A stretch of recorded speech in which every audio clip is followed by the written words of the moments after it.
sommes une entreprise spécialisée dans l'hydrodémolition et l'hydrodécapage ultra haute pression depuis plus de 10 ans.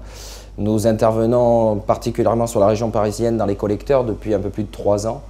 Nous avons traité à ce jour à peu près 30 000 m². Le principe de la préparation de surface par hydrodémolition consiste à démolir superficiellement la surface du béton afin de créer une surface d'accrochage pour les travaux de réparation de béton projeté.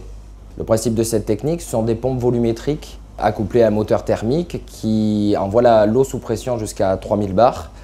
Ce sont des opérations manuelles. Chaque opérateur a en sa main un pistolet, une lance haute pression, et réalise ses travaux d'hydrodémolition, tout comme un même principe qu'un Karcher, afin de déstructurer le béton pour créer la surface d'accrochage saine pour les travaux de béton projeté.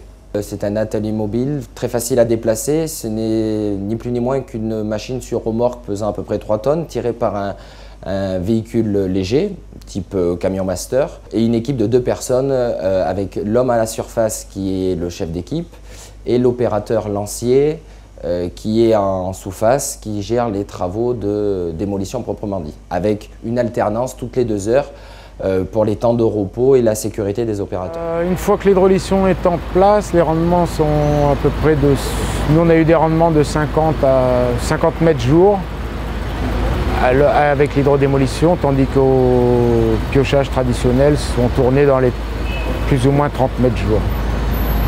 L'avantage de l'hydrodémolition comparé aux techniques traditionnelles pour ces types de préparation de surface, c'est que ça permet, via des rotations par les opérateurs, parce qu'il y a quand même un recul et des projections liées au retrait par l'eau du béton, ça permet quand même de minimiser l'impact sur la santé de chaque opérateur et d'optimiser un petit peu les temps d'effort comparé à ce qui est réalisé avec les marteaux-piqueurs.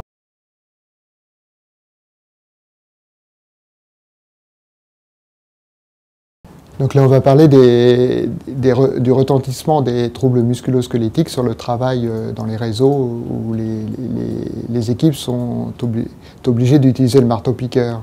Donc c'est hyper important pour d'éviter les travaux répétitifs qui provoquent à la longue les troubles musculo-squelettiques, les TMS, qui sont réparés par le tableau numéro 57.